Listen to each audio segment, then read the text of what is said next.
안녕하세요. 북소믈리에입니다. 오늘 소개시켜 드릴 책은 다큐멘터리 미술입니다. 이 책은 2007년 봄 KBS에서 방영된 다큐멘터리 미술을 일부 수정, 보완하여 책으로 발간한 것입니다. 제가 이 책을 선택한 이유는 TV에서 방영된 내용을 책으로 엮은 거라고 하니 일단 내용에 신뢰감이 갔고 그 구성도 상당히 알찰 것으로 생각했기 때문입니다. 미술이 무엇일까요? 저에게 미술은 학창 시절부터 무척 어렵고 쉽게 근접할 수 없는 분야였습니다. 모나리자를 비롯 세계적으로 유명한 미술 작품들을 봐도 왜 그것이 좋은지, 유명한지 몰랐고 어떻게 감상해야 할지 난감했습니다. 그래서 나름 시간을 들여 각종 미술 전시회도 다니고 미술 관련 서적도 탐독했지만 미술에 대한 표피적인 지식 외엔 진정으로 그림이나 조각을 보고 감상할 수 없었습니다. 그래서 미술은 어려운 것이라는 인식이 굳어졌는데 이 책 다큐멘터리 미술을 읽고 그 인식을 조금이나마 깨뜨릴 수 있었습니다. 프롤로그에도 이 책은 굳이 수준 높은 교양인만 향유하는 미술을 고집하기보다 대중들이 쉽게 접근할 수 있는 미술의 세계를 보여주고 싶은 것이 다큐멘터리 미술을 만들게 된 소박한 이유라고 언급되어 있습니다. 다시 처음으로 돌아가 이 책의 하두를 생각해 보겠습니다. 미술이란 무엇일까요? 이 추상적인 단어를 이해시키기 위해 저자는 미술사를 시기별 분류는 종적으로, 공간적 이동은 횡적으로 분류하여 어렵고 난감하기만 했던 이야기를 훨씬 구체적이고 이해하기 쉽게 풀어냈습니다. 이를 통해 다음과 같은 사실들을 독자에게 이해시키고자 합니다. 첫째, 미술의 진화는 어떻게 이루어졌는가?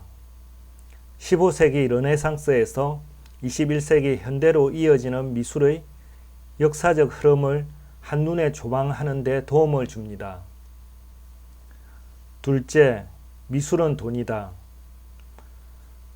미술은 고고한 정신세계에서 이루어지는 결과물이지만 또한 시장에서 거래되는 상품이기도 합니다. 피렌체, 파리, 뉴욕, 런던, 베이징 등 세계의 중심으로 부상한 도시에는 돈과 권력이 모이고 그 속에 미술이 존재합니다. 화가는 재능을 팔고 재력가와 권력가는 미술을 통해 부와 힘을 과시하는 장이 됩니다. 예술가의 재능과 열정, 재력가와 권력가의 힘과 부가 이루어내는 미술시장 메커니즘을 이야기합니다. 자, 이제 시대별 미술의 특징을 알아볼까요? 1. 르네상스 시대 미술의 중심, 피렌체. 이 책에서 15세기 르네상스 시대 미술을 설명하며 대표적으로 뽑은 그림은 모나리자입니다. 전 세계에서 가장 유명한 그림이지만 솔직히 일반인은 왜 이 그림이 그렇게 유명하고 인기가 있는지, 미술사적으로 어떤 의미가 있는지 모르는 게 사실입니다. 모나리자의 모델에 대해 많은 논란이 있었지만 최근 들어 프란체스코 델 조콘도의 아내 리자 게라르디니라는 게 정설로 받아들여지고 있다고 합니다. 중세에 초상화는 교황이나 귀족, 성직자들의 전유물이었는데 어떻게 일개 상인의 부인이 당대 최고의 화가인 레오나르도 다빈치에게 초상화를 부탁할 수 있었을까 라는 의문을 던지며 르네상스 시대엔 경제력을 기반으로 한 부의 축적이 일반인들에게도 예술을 향유할 수 있는 길을 만들어 준 것이라고 설명합니다. 모나리자의 작품성은 첫째, 스푸마토 기법에서 나온다고 얘기합니다. 이탈리아어로 연기 같다는 뜻을 가진 이 용어는 그림을 그릴 때 윤곽선을 강조하기보다는 명암 조절을 통해서 형태를 나타내는 기법입니다. 사람들은 모나리자의 미소가 수수께끼 같아서 그녀의 미소는 찰나의 순간을 잡은 것처럼 보이면서도 영원한 것처럼 느껴진다고 하는데 이것도 스푸마토 기법 때문입니다.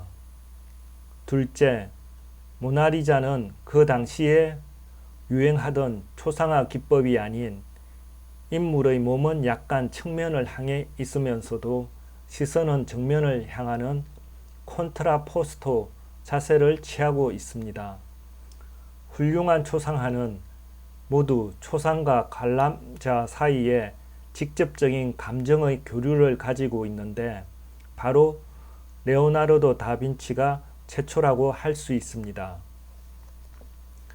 르네상스를 꽃피우고 유럽 전역으로 전파시킨 이탈리아 피렌체는 금융과 직물 산업으로 경제적 기반을 닦은 도시국가로서 피렌체의 통치가 메디치 가문의 유래와 예술 후원을 통해 뛰어난 예술가들이 피렌체로 모여들고 걸작들이 탄생한 비하들을 이 책은 들려줍니다. 메디치 가문과 미켈란젤로 등의 관계도 재미있게 그려지고 있습니다. 르네상스 예술이 종교, 권력과 부와 밀접한 관계를 가지고 발전해 왔다는 걸 느낄 수 있는 대목입니다. 2. 근대 19세기 미술의 중심 파리. 이 책에서 미술사를 나눈 두 번째 시대는 본격적인 모던을 향한 매력적인 시대인 19세기 파리를 그리고 있습니다. 그 시발점이 된 작품은 1863년 에두아르 마네가 그린 올랭피아였습니다. 19세기 중반 유럽 회화는 신화나 역사 속에 나오는 누드를 주로 그렸으나 마네는 그 위선적인 태도를 비웃듯 고급 창녀를 암시하는 상징들, 예를 들면 검은 리본과 팔찌, 검은 고양이, 나리꽃, 뮬 슬리퍼 등을 이용해 올랭피아를 그려 1865년 살롱전에 출품합니다. 마네의 작품은 심사를 통과했으나 연일 비평가들과 관람객들의 질타를 받았습니다. 마네의 올랭피아는 현실을 외면한 채 신화나 역사 속에 머물러 있기를 거부한 그림이지만 19세기 파리 화단은 아카데미의 전통적 합법을 고수하는 화가들이 지배하고 있었습니다. 그러나 세월이 지날수록 제도적인 모순과 보수적인 심사위원들의 편견으로 젊은 예술가들의 반발을 샀습니다. 젊은 예술가들은 아카데미 하풍이 아닌 새로운 미술을 추구했고 처음에는 서서히 등장했지만 마침내 인상파 화가들에 이르러서 절정에 다다랐는데 그 시작이 마네의 올랭피아였습니다. 에드가 드가, 피에로 오기스트 르누아르, 모네 등의 인상파 화가들은 마네를 중심으로 교류하면서 빛에 따라 달라지는 물과 하늘 그리고 자연의 색의 변화에 몰두했습니다. 이들은 각자의 개성대로 그림을 그렸지만 공통적으로 산업화로 인해 변모하고 있는 도시와 교회 그리고 사람들의 삶에서 소재를 찾았습니다. 그러나 이들의 하풍은 아직도 구습을 고집하고 있던 살롱의 심사위원들이 선호하는 신화나 역사와는 거리가 멀었기에 사람들에게 인정받지 못했습니다. 그런 인상파 화가들을 주목받게 하는데 1등 공신은 화상, 폴 디랑 류엘로, 평단의 혹평을 받았던 인상파 화가들에게 큰 경제적 도움을 주고 전시회를 주선해 결국은 인상파의 성공을 쟁취합니다. 근데 인상파 화가들에게 많은 영감을 주었던 마네는 생전엔 인상파 화가들의 성공을 보지 못했습니다.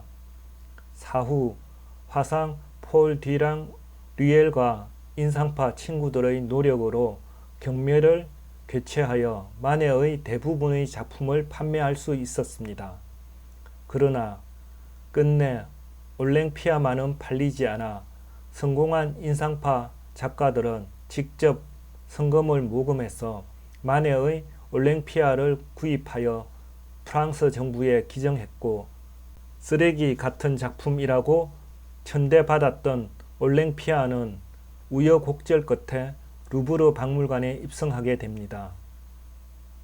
현재는 루브르 박물관에서 오르세 미술관으로 옮겨와 있습니다. 마네의 올랭피아가 인정받기까지 한 세기가 걸렸지만 마네의 올랭피아 예술 정신만은 인상파 화가들에게 많은 영향을 끼쳐 파리가 근대 미술의 중심지가 되는데 큰 기여를 하게 됩니다. 가장 쉬운 미술감상법 2편도 기대해 주세요. 감사합니다.